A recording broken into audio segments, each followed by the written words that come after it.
Gianni Infantino gave Donald Trump a prize, not a trophy, not a ceremonial gift. FIFA invented a brand new award, the FIFA Peace Prize, which had never existed before in the organization's 122-year history, and gave it to the President of the United States in December 2025. This happened weeks after Trump had publicly complained about missing out on the Nobel Peace Prize.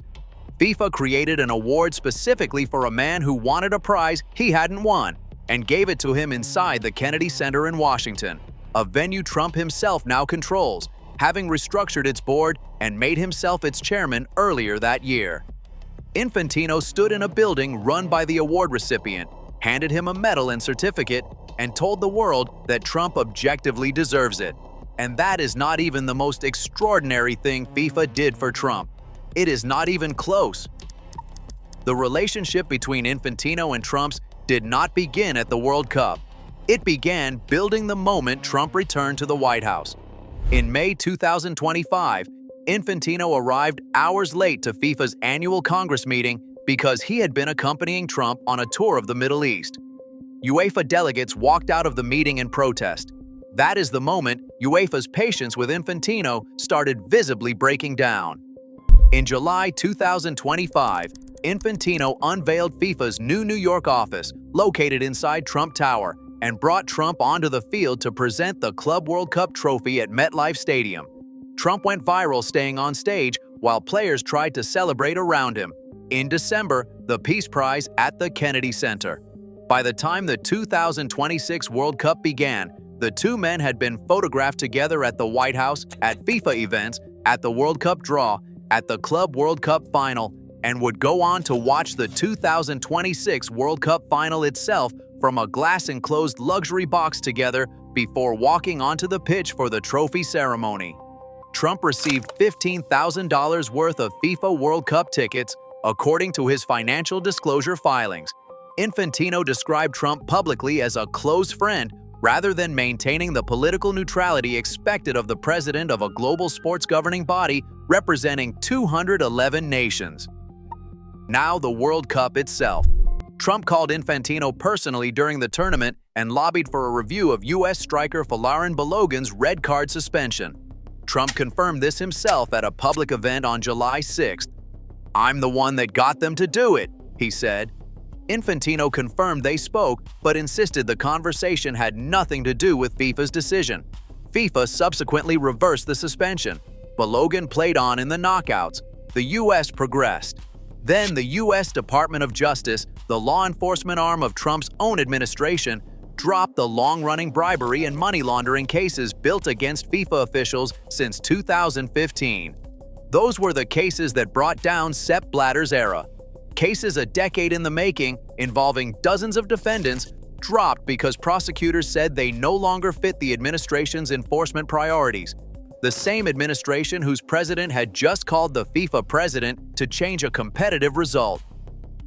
FIFA's New York office is inside Trump Tower. The New York Times reported the office is largely unused. Its stated purpose was to support 2026 World Cup operations. Its location, inside the sitting president's family real estate business, is what Congressman Jamie Raskin specifically flagged in a formal congressional investigation. He has requested the visitor logs for that office. Raskin's letter to Infantino, sent July 27th, gives FIFA until August 9th to produce documents and schedule a transcribed interview. That deadline arrives in 5 days. Raskin's letter itemizes what he formally calls a pattern of quid pro quo. FIFA Peace Prize awarded to Trump in December 2025. Red card reversed after Trump's phone call in June 2026. DOJ drops the decade-long FIFA corruption cases. Kushner-connected firm selected to lead the $20 billion FFE investor search. FIFA office in Trump Tower.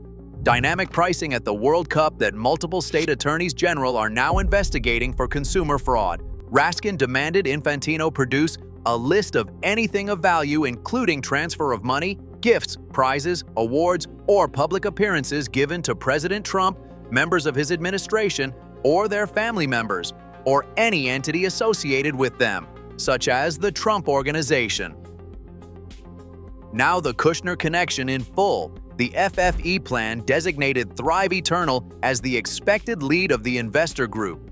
Thrive Eternal is a subsidiary of Thrive Capital. Thrive Capital was founded by Joshua Kushner. Joshua Kushner is the younger brother of Jared Kushner. Jared Kushner is Donald Trump's son-in-law. Bloomberg reported that the idea for FFE first arose during private discussions between Infantino and Joshua Kushner, not between FIFA's commercial team and a range of potential investors, between the FIFA president and the brother of the president's son-in-law. JP Morgan was then brought in to develop the structure. By the time the plan was announced publicly, the investor search was already expected to be led by a Kushner company. FIFA confirmed this in an official statement. A source close to Thrive Capital told reporters that Joshua Kushner has no political ties to the Trump administration and has not donated to Trump. His most recent documented political donation was to the Obama Foundation. He is not his brother. The family connection is real. The political connection is disputed.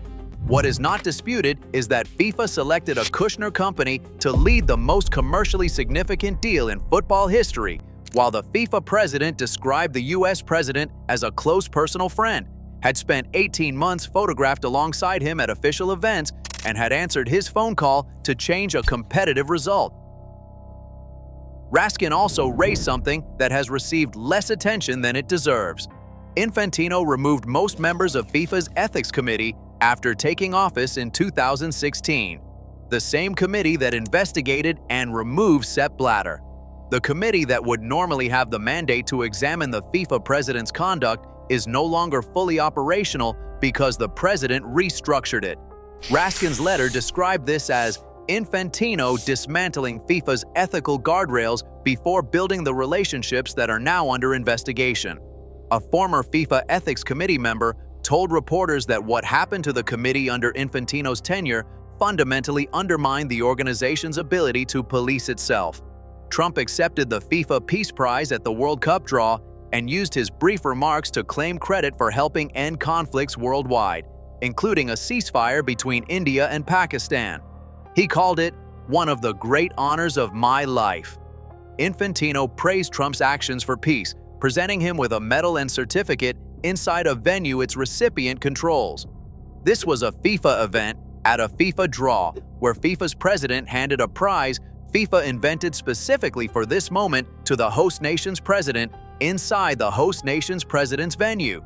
If that sentence sounds like it could not possibly be true, that is because until 6 months ago, it was not.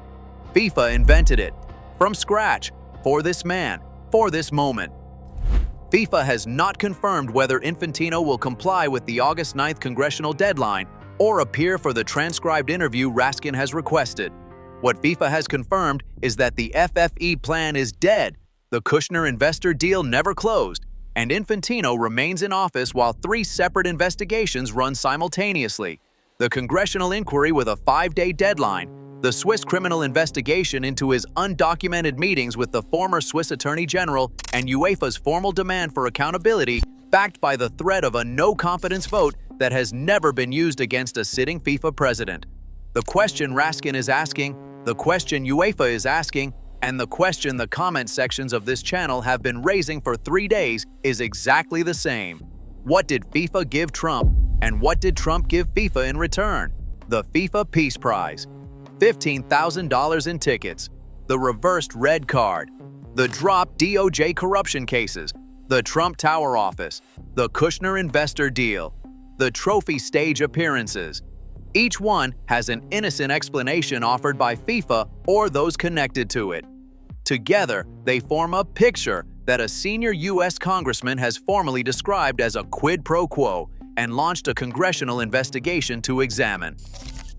August 9th is the deadline. Whatever FIFA produces or refuses to produce by that date will tell you more about this relationship than anything either man has said publicly. Subscribe. This channel covers every development the moment it breaks.